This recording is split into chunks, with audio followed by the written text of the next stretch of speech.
Hey everyone, welcome back to the channel. Today we're getting into one of the strangest, most infuriating cases we've covered. A woman is kidnapped from her boyfriend's home. 2 days later, she comes back alive. And instead of investigating what happened to her, the police call her a liar. They said Denise Huskins staged her own kidnapping. They said her boyfriend, Aaron Quinn, was in on it too. And they told the entire country, publicly, that the whole thing was a hoax. But she hadn't staged anything. She'd actually been taken. And the man who took her was still out there. It would take a completely unrelated home invasion, another victim, and one piece of evidence the kidnapper left behind to finally expose what had really happened. This is the story of what actually happened to Denise Huskins. And it's also the story of how close the system came to letting the man responsible walk free. Quick heads up before we get into this. This one covers kidnapping and sexual assault. We're not going to dwell on graphic details, but wanted you to know going in. Let's start with who these two people actually were before any of this happened. The story only really makes sense once you understand what was going on in their lives in the weeks leading up to it. Denise Huskins grew up in Huntington Beach, California, and became a physical therapist, earning a doctorate from Long Island University back in 2012. By 2014, she had relocated to Vallejo to specialize in a technique at Kaiser Permanente. People who knew her described her as loving, family-oriented, completely devoted to her career. Her cousin, Amy Madison, put it simply, Huskins was larger than life, the kind of person who could light up a room. She had no known enemies. Aaron Quinn grew up in a small town called Penryn, also became a physical therapist, and came to Vallejo in 2010 for a residency in that same specialty. He stayed, building a practice treating stroke patients, brain injuries, and spinal cord injuries, later training to work with children with special needs. And that shared specialty is actually how they met. In 2014, they were both working as physical therapists at Kaiser Permanente in Vallejo. Quinn had since said he was conflicted at the time. In his own words, I was very conflicted because I obviously was attracted to Denise.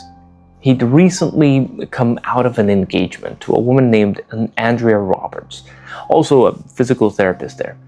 And here's a detail that matters later. Roberts didn't leave the job.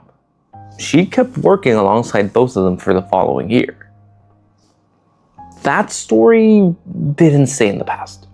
In February of 2015, 6 weeks before the kidnapping, Huskins learned Quinn had been back in touch with Roberts, talking about getting back together. That caused real tension between them. But according to their own account, they sat down at Quinn's house on the evening of March 22nd, 2015, talked through it, and agreed to stay together. That conversation happened just hours before the intrusion. Huskins wasn't living with Quinn. She was there that night the way she often was, spending the evening at his place in Vallejo, the two of them having just recommitted to each other after weeks of tension. Neither of them had any idea what was about to walk through that door.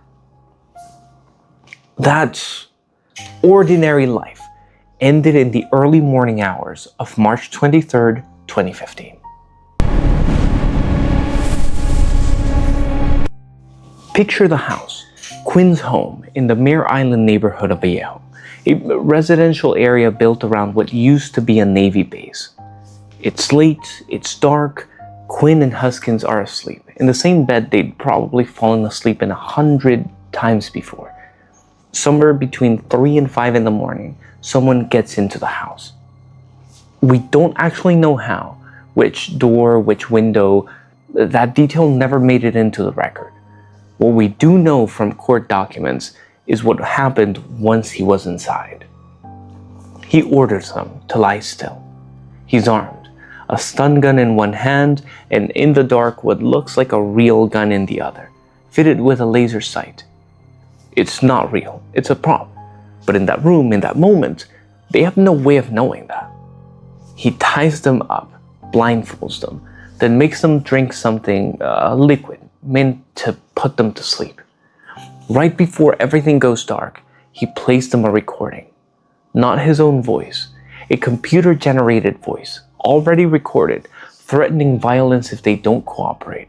Specifically things like cutting their faces off or shocking them. This wasn't something he came up with on the spot. It was a track prepared way in advance, before he ever set foot in that house. Then, once they were both subdued, he does something that still sounds almost impossible. He puts Denise Huskins in the trunk of a car and drives away with her. Aaron Quinn is left behind in the house. When he finally comes to, groggy, disoriented, still fighting whatever he'd been forced to swallow, his girlfriend is gone. Before he even calls the police, he calls his brother, who happens to be an FBI agent, looking for some kind of guidance in a situation he has no idea how to handle. Then, at 1:53 in the afternoon, hours after the attack, he calls the Vallejo Police Department. That's where the official record of this case begins. But by the time he makes that call, Denise Huskins has already been gone the better part of a day. And this is where the story splits into two things happening at the same time, in two completely different places. You need to hold them both in your head because they're moving towards a collision neither Huskins nor Quinn saw coming. The first story, wherever she is, Denise Huskins is alive. She'd later say she was sexually assaulted twice during her captivity. For those 2 days, she has no way of knowing whether she's going to survive this. There's one more detail from her account of that time that belongs here. Carefully. She said her captor told her he was working with accomplices and that the real target of the whole thing was never her. It was supposed to be Andrea Roberts, Quinn's ex-fiancée, that she'd been taken by mistake. That claim comes from Huskins herself, plus emails the perpetrator later sent to a reporter. It's never been confirmed as fact in any courtroom. We're including it here clearly flagged as unconfirmed because it's part of what she says she was told in the middle of not knowing if she'd ever make it home.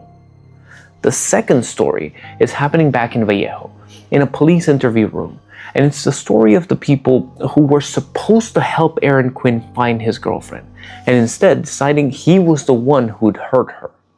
Detective Matt Mustard leads the investigation. Court records say Mustard and the other detectives questioned Quinn for almost 18 hours straight, and the whole time, Mustard keeps accusing him, not of lying, not of staging anything, but of murdering Denise Huskins. 18 hours. Try to imagine what that actually feels like. Your girlfriend is missing, you don't know if she's alive, and the people you called for help are sitting across from you hour after hour, telling you that you killed her. Around 2 in the morning on March 24th, less than a day after the abduction, Quinn is given a polygraph test by the FBI. They tell him he failed. It's worth pausing on that because a failed polygraph isn't evidence of guilt. Under California law, polygraph results generally can't be used in a criminal case unless both sides agree to it beforehand, and their reliability remains scientifically contested. Being told you failed one while exhausted, drugged, and terrified for someone you love doesn't mean you did anything wrong. But at the time, the investigators were already suspicious of Quinn. It was one more thing pushing them further from the truth. Meanwhile, the department is running a completely different operation in public. On March 24th, Vallejo police asked for the public's help finding Huskins, describing her as possibly the victim of a kidnapping for ransom. This isn't quiet or low-key either. Court and press records describe more than 100 trained search personnel out there, dive teams, sonar crews combing the waterfront near Mare Island. At the exact same moment detectives are accusing Quinn of murder behind closed doors, the department is running a full-scale search operation outside those same doors, treating this as a real urgent kidnapping. Both of those things are happening at once, and within about 48 hours, the department drops the second one entirely. On the morning of March 25th, 2015, Denise Huskins is released, dropped off near her mother's home in Huntington Beach, more than 400 miles south of Vallejo. She survived, but not without cost. She'd already told investigators she'd been drugged, restrained, and sexually assaulted during her captivity. No ransom was ever paid, even though ransom emails had gone to Quinn demanding $17,000, according to federal court records. He never paid it. There was never a chance to. You'd think this is the moment the story turns towards relief, but it isn't. That same day, Vallejo detectives started telling the public the case looked like an orchestrated event, not a real kidnapping. And that evening, around 9:30, Lieutenant Kenny Park, the department's spokesman, stands in front of reporters and says it outright. This was a hoax. He tells the press that Huskins and Quinn had, in his words, plundered valuable resources from the community and that they owed the public an apology. A woman who had just spent 2 days held against her will, who says she was sexually assaulted during that time, is standing somewhere in Southern California, reunited with her family, while the police department, 5 hours north, is telling the entire country she made the whole thing up. And the man who just spent nearly 18 hours being accused of murdering her gets told in that same breath that he's a liar too. At that point, there's no physical evidence the case was fake, no confession. What they have is a theory built on suspicion, a failed polygraph, and reportedly someone in the department comparing it to Gone Girl, the movie about a woman who fakes her own disappearance. That comparison is where the case gets its unofficial nickname in the press, one that follows Huskins and Quinn around for years, attached to a story that was never even true. And here's the part of the timeline that's genuinely hard to square with what the department was telling the public. Starting March 24th, the day before Vallejo police call this a hoax, someone starts emailing a local reporter. One of those emails, sent at 12:23 in the afternoon on the 24th, says the kidnapping victim will be released the next day. And then, she's released the next day. Investigators later determined the perpetrator himself sent those emails. At the time, though, they're treated with skepticism and mostly ignored. But more emails keep coming. On the 26th, and again on the 28th, more messages arrive, including a longer one some described as a manifesto, laying out the details of the kidnapping. Then on the 30th and 31st, still more emails go out, this time directly to Lieutenant Park, demanding the department apologize to Huskins and Quinn, along with messages to the San Francisco Chronicle insisting that kidnapping was real. One message, and this is a direct quote from the record, says the sender might be the direct agent of harm, but that it would be made clear the department, and Park specifically, had every chance to stop it. A few days later, though, that same sender walks the threat back, telling the couple's attorneys the ultimatum had been wrong, and that no further harm would come. To be precise about what we can and can't say here, we don't have a full record of what Vallejo investigators actually reviewed, or how seriously they weighed these emails before Park's public hoax statement on the 25th.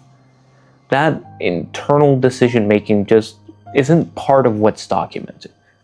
What we can say for certain is the timing. At least one of these emails, correctly predicting Huskins' release, went out before the department told the world this was all fake.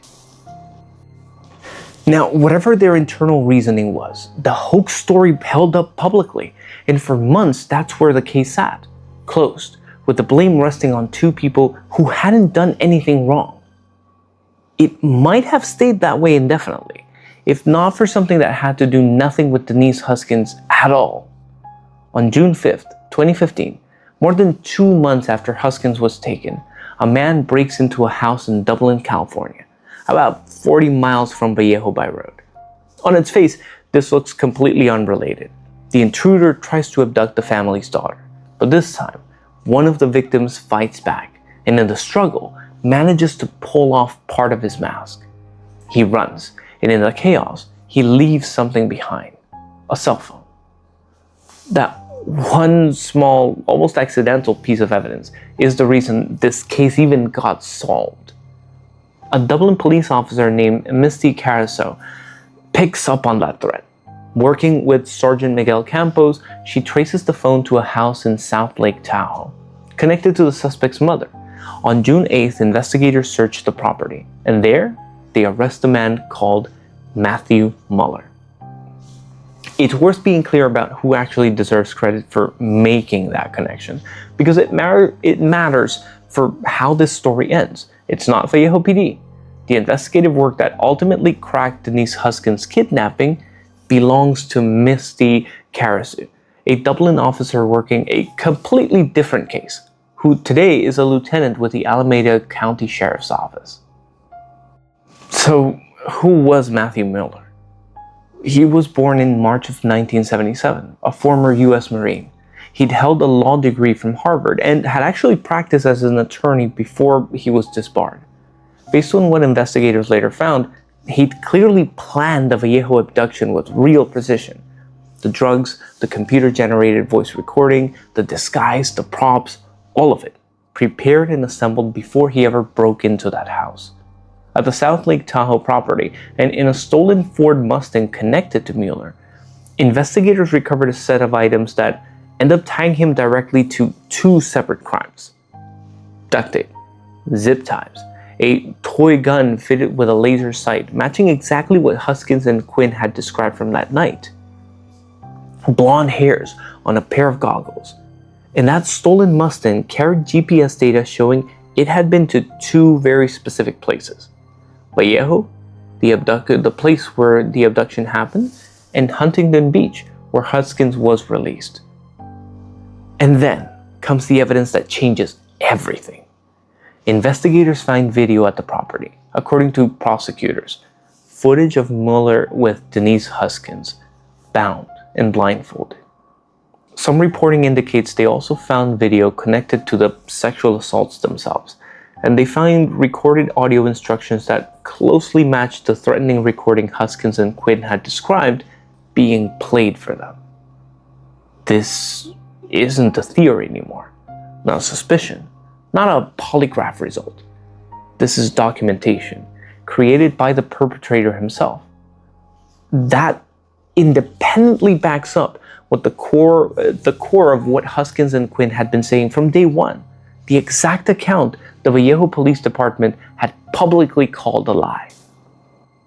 There's also a search of a storage locker Muller had rented in Vallejo, which turns up aerial drones, matching surveillance method he'd referenced in his emails to that reporter. On June 25, 2015, the FBI sits down with the Dublin investigators to compare notes. The methods from the Dublin invasion and the Vallejo kidnapping line up. Same tools, same approach, same perpetrator. On July 13, 2015, the FBI announces Matthew Muller has been federally charged with kidnapping. A 56-page affidavit laying out the evidence is unsealed. That same day, Huskins and Quinn hold a press conference with their attorney, Anthony Douglas Rappaport, telling the exact same story they'd been telling all along. By September 2016, Muller pleads guilty in federal court to one count of kidnapping, admitting to the computer-generated voices, the blackened swim goggles, the sleep-inducing liquid, the props. Point for point, it matches what Huskins and Quinn had said from the start. In March 2017, U.S. District Judge Troy Nunley sentences him to 40 years in federal prison. Huskins and Quinn also sued the city of Vallejo, alleging defamation and false imprisonment. It's not a clean win, though. Judge Nunley's 2017 ruling is split. He dismisses part of Huskins' defamation claim against Lieutenant Park specifically, but lets Quinn-related claim, along with several others, move forward, finding that a reasonable jury could conclude the department's conduct was, in his words, extreme and outrageous. The case never actually goes to trial. In 2018, it settles for $2.5 million. Now, here's something worth holding on to because it matters again later. Back in August of 2015, just weeks after Mueller's arrest, a separate federal affidavit references older, unrelated incidents involving Mueller going back to September 2009 in Palo Alto and Mountain View. Federal investigators have this thread in their hands in 2015, but it will take another 9 years before formal charges are actually filed for those cases. Even after the settlement, there's still no formal apology.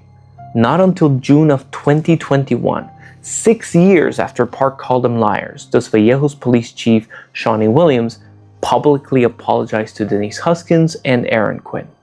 Then, in March of 2022, in Solano County, Mueller pleads no contest to 2 counts of forcible rape of Huskins and guilty to robbery, burglary, and false imprisonment of Quinn. Sentenced to 31 years, running alongside, not on top of his federal time. Separately, he also pleads no contest to the doubling invasion charges, the very crime that had cracked this whole case open in the first place. By 2022, the man behind the kidnapping Vallejo police had once publicly called a hoax has now been convicted, twice over, of kidnapping and rape. You'd think that's the full extent of what he did, and yet it's not. Let's go back even further to 2009, 6 years before Denise Huskins was ever taken. In September of that year, a woman in Mountain View says a man broke into her home, tied her up, drugged her, and threatened to rape her. She managed to talk him out of it, according to later accounts, and he fled. The following month, October 2009, a woman in Palo Alto goes through something similar. A man breaks into her home, binds and gags her, forces her to drink cold medicine. And then he begins to assault her, before she too manages to talk him out of continuing. Both cases go cold for 15 years. Back in 2009, investigators had actually looked at Mueller as a possible suspect in the Palo Alto case, but without the technology to confirm it, the case stalls, unsolved. And then in late 2024, following a new lead, the Santa Clara County DA's office sends evidence from both 2009 cases out for fresh DNA testing. According to the DA's office, it was advances in DNA testing itself that finally made a conclusive match possible. Criminalists match Mueller's DNA to the restraint straps used on one of the 2009 victims. The evidence had been there all along. What changed was the ability to pull a conclusive match out of it. On December 30th, 2024, Mueller is charged with 2 felony counts of first-degree burglary with intent to commit rape. He's held without bail. On January 17th, 2025, he pleads guilty to 2 felony counts of sexual assault during a home invasion. And on March 28th, 2025, a Santa Clara County judge sentences him to 2 consecutive life terms, sentences that won't even begin until he's finished serving his federal time. 2 women, 15 years. That's how long it took to solve their cases. Not because nobody suspected Mueller, but because the technology to prove it just wasn't there yet. And that still wasn't the end of it. Once he's already behind bars, Mueller begins confessing through letters, through interviews with investigators, to even more crimes from his past. In June of 2025, he pleads guilty to a kidnapping and sexual assault near Folsom Lake from all the way back to 1993, when he himself was 16 years old. He'd forced 2 young campers from their tent at gunpoint, tied up the man, and assaulted the woman. Decades later, tried as an adult for something he'd done as a teenager.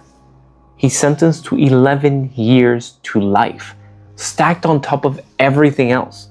The following month, in Contra Costa County, he pleads no contest to a kidnapping for ransom case in San Ramon, a crime that had just happened maybe 2 weeks after he took Denise Huskins. According to the Contra Costa DA's office, Mueller had held 3 people captive, forcing one of them to withdraw more than $30,000 in ransom. None of those victims had reported it at the time, out of fear of retaliation. For that one, he receives 7 years to life. The shape of that timeline says something on its own. Mueller had already been investigated once, back in 2009, over one of these assaults. 6 years later, he abducted Denise Huskins, and it would take another decade after that before he was finally held accountable. Not just for the 2 women he had attacked in 2009, but for a trail of violence going all the way back to when he was still a teenager himself. So before we wrap this up, it's worth being honest about what this case still doesn't fully answer. A responsible telling of this story doesn't pretend those gaps aren't there. Huskins and Quinn have always maintained in their own accounts and in their civil complaint that more than one person was involved in the March 23rd breaking. In their telling, they recall at least 2 people in wetsuits, and remember overhearing the intruders discuss what sounded like a mix-up over who they were even supposed to be taking. Mueller himself has pushed back on that. In an off-the-record jailhouse interview not long after his arrest, later obtained by the FBI, he reportedly told a reporter he'd acted completely alone. To this day, only Matthew Mueller has ever been arrested, charged, or convicted in connection with the Vallejo case. No second suspect has ever been identified. The official prosecution documents describe it as Mueller acting alone. Huskins and Quinn say they still don't believe that. Whether there really was a second person involved remains a genuine, unresolved dispute. The couple's memory on one side, the Mueller's own account, and the fact that no one else was ever arrested on the other. That same disputed question ties back to Andrea Roberts, Quinn's ex-fiancée, the one still working alongside both of them at that same hospital in the months before the kidnapping. Mueller himself is said to have brought up her name with Huskins during the captivity. So was Roberts actually the intended target? Even now, that's never been confirmed as fact in any court. Based on what's available, it remains an open question. One Huskins herself has said was never truly fully explained to her, not by Mueller, not by the investigators. Aaron Quinn has also raised a separate disputed allegation, this one about David Sesma, the FBI agent working the investigation. He says Sesma had undisclosed conflict of interests here, stemming from a past relationship between Sesma and Andrea Roberts. The FBI's Sacramento field office has publicly said it found no conflict of interest at all. That dispute has never been resolved by any public court finding. And in a separate whistleblower lawsuit, a former Vallejo police captain named John Whitney alleged that the department's then chief, Andrew Bideau, ordered the deletion of text messages relevant to the couple's civil case, including messages where, according to Whitney, he directed Lieutenant Park to go after Huskins publicly. That allegation also comes from litigation, and it's never been independently confirmed by any court finding in the sources available here. We're not including any of this to cast doubt on what's already been proven.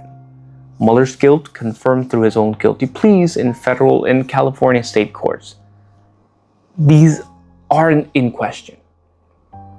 We're including it because telling this story honestly means being clear about where the established, adjudicated facts ends and where the open questions begin.